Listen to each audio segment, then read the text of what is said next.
2025 ಕೂಡ ಮಾಧ್ಯಮ ಪ್ರಶಸ್ತಿಗಳನ್ನು ಕೊಡ್ತಕ್ಕಂಥ ಕೆಲಸವನ್ನ ಮಾಧ್ಯಮ ಅಕಾಡೆಮಿಯವರು ಮಾಡ್ತಾ ಇದ್ದಾರೆ. ಮಾಧ್ಯಮ ಅಕಾಡೆಮಿಯವರಿಗೆ ಧನ್ಯವಾದಗಳನ್ನು ಈ ಸಂದರ್ಭದಲ್ಲಿ ಹೇಳಲಿಕ್ಕೆ ಬಯಸ್ತಾ ಇದ್ದೇನೆ.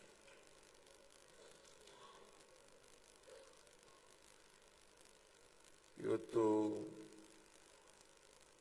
ಮಾಧ್ಯಮ ಬೆಳೀತಾ ಇದೆ, ಬದಲಾವಣೆನೂ ಆಗ್ತಾ ಇದೆ. ಯಾಕಂತಂದ್ರೆ ತಂತ್ರಜ್ಞಾನ ಬದಲಾವಣೆ ಆದಂತೆ ನೀವು ಕೂಡ ಬದಲಾವಣೆ ಆಗಲೇಬೇಕು. ಹಾಗಾಗಿ ತಂತ್ರಜ್ಞಾನ ವೇಗವಾಗಿ ಬೆಳೀತಾ ಇದೆ, ನೀವು ಕೂಡ ವೇಗವಾಗಿ ಬೆಳೀತಾ ಇದ್ದೀರಿ. ಆದರೆ ಒಂದು ಮಾತ್ರ ನೀವೆಲ್ಲರೂ ಕೂಡ ಜ್ಞಾಪಕ ಇಟ್ಕೋಬೇಕು, ನಾವು ಯಾರ ಪರವಾಗಿ ಕೆಲಸ ಮಾಡ್ತಾ ಇದ್ದೀವಿ ಅಂತಕ್ಕಂಥದ್ದನ್ನ ಜ್ಞಾಪಕ ಇಟ್ಕೋಬೇಕು.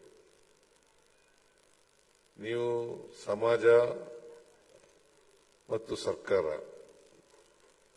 ಈ ನಡುವೆ ಸೇತುವೆ ಅಂತ ಕೆಲಸ ಮಾಡೋರು.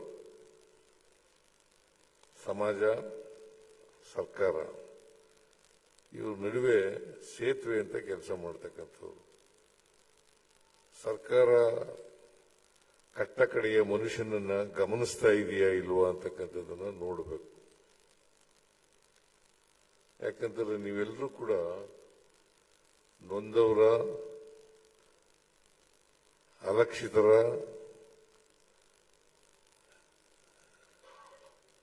ಬಡವರು, ದಲಿತರು, ಹಿಂದುಳಿದವರು, ಸಮಾಜದಲ್ಲಿ ಯಾರು ಕಟ್ಟ ಕಡೆಯ ಮನುಷ್ಯ ಇದ್ದಾರೆ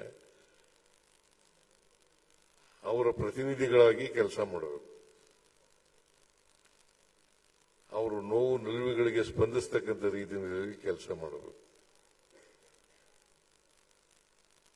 ಆಗ ಮಾತ್ರ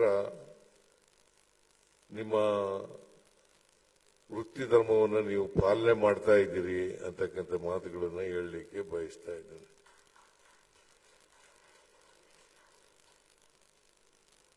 ವೃತ್ತಿ ಧರ್ಮ ಯಾವ ಕಾರಣಕ್ಕೂ ಕೂಡ ಮರಿಬಾರದು. ವೃತ್ತಿ ಧರ್ಮ ಇದೆಯಲ್ಲ, ಇದು ಬಹಳ ಮುಖ್ಯ.